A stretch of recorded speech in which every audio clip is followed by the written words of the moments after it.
राज्यामध्ये विशेषतः MMR region असेल, ठाणे, रायगड, पालघर असेल, पुण्याचा काही भाग असेल, नाशिकचा काही भाग असेल आणि इतरही काही भागांमध्ये अतिशय मुसळधार अशा प्रकारचा पाऊस आहे। कालपासनं आपण वेगवेगळे अलर्ट दिलेले आहेत। विशेषतः या भागामध्ये 6 तारखेपर्यंत सातत्याने अतिशय मुसळधार पाऊस असेल, वादळं देखील येतील, ॲव्हरेजच्या पेक्षा कितीतरी जास्त पाऊस होईल अशा प्रकारची जी काही अलर्ट्स आहेत हे अलर्ट्स आपण देतो। त्या भागातल्या नागरिकांना देखील आपण सातत्याने दर 3 तासांनी SMS देखील पाठवतो। वेगवेगळ्या प्रकारचे अलर्ट्स देखील आपण देतो आहोत। आज अनेक ठिकाणी शाळांना आपण सुट्टी दिली आहे। लोकांना आपण विनंती केलेली आहे की प्रवास टाळता आला तर तो टाळला पाहिजे, जेणेकरून आता ज्या प्रकारे पाऊस आणि ज्या प्रकारचं वादळ आहे त्याच्यामुळे काही अपघात त्या ठिकाणी होऊ नयेत या दृष्टीने त्याचा देखील अलर्ट आपण दिलेला आहे। NDRF, SDRF आणि आपत्ती व्यवस्थापन कक्ष प्रत्येक गोष्टीवर नजर ठेवून आहे।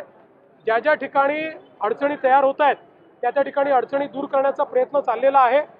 फक्त माझी विनंती आहे, यावेळी आपण नीट अलर्ट सगळ्यांना देतो, लोकांनी ते अलर्ट्स फॉलो करावीत आणि शक्यतोवर त्या अलर्ट्स प्रमाणेच आपण त्या ठिकाणी बाहेर पडावं अशा प्रकारची माझी विनंती आहे। खड्डे मोठ्या प्रमाणात पडले आणि त्यावर आता खूप सोशल मीडियावर असं आहे, कनेक्टिंग लिंकवर जिथे कनेक्टर आहे तिथे 2 त्या ठिकाणी खड्डे आहेत, पण पूर्ण कनेक्टिंग लिंकवर खड्डे पडले आहेत वगैरे हे योग्य नाही आहे।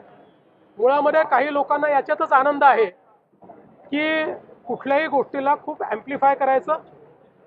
आपल्याला कल्पना आहे कुठलंही काम झाल्यानंतर पहिला पाऊस जो असतो या पावसानंतर त्याच्यावर दुसरी लेअर येते, कारण त्या पावसामध्ये आपण त्याची ड्युरेबिलिटी टेस्ट करत असतो। त्या पावसामध्ये त्या ठिकाणी काय अडचणी येतील ते आपण टेस्ट करत असतो। पण हरकत नाही, निंदकाचे घर असावे शेजारी, त्यामुळे निश्चितपणे त्या संदर्भात योग्य काळजी MSRDC घेईल।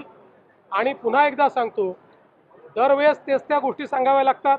नवीन उड्डाण पूल केला की त्या ठिकाणी मास्टिक एस्फाल्ट आपण जेव्हा टाकतो ते सुरुवातीला जमाच होतं, त्याच्यानंतर मग ते त्या ठिकाणी योग्य पद्धतीनं चालतं। अनेक ठिकाणी आपल्याला केलेलं काम जे आहे ते सेटल करावं लागतं। या इंजिनिअरिंग गोष्टी आहेत, तथापि निश्चितपणे जर हे लक्षात आणून दिलेलं आहे तर त्याच्याकडे लक्ष दिलं जाईल।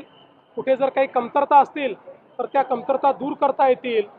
पण देशातला सर्वात उंच पूल, देशातले सर्वात रुंद बोगदे, देशामध्ये डॅमच्या खाली बोगदा हे पहिल्यांदा आपण करून दाखवलेलं आहे। त्यामुळे निवड टीका करणं हे टीकाकारांनी लक्षात घेतलं पाहिजे। त्या इंजिनियर्स ज्यांनी हे काम केलेलं आहे त्यांनाही धन्यवाद दिले पाहिजे। तथापि जे काही या ठिकाणी सोशल मीडियावर त्यांनी मांडलेलं आहे, काय रेक्टिफाय करायचं असेल तर रेक्टिफाय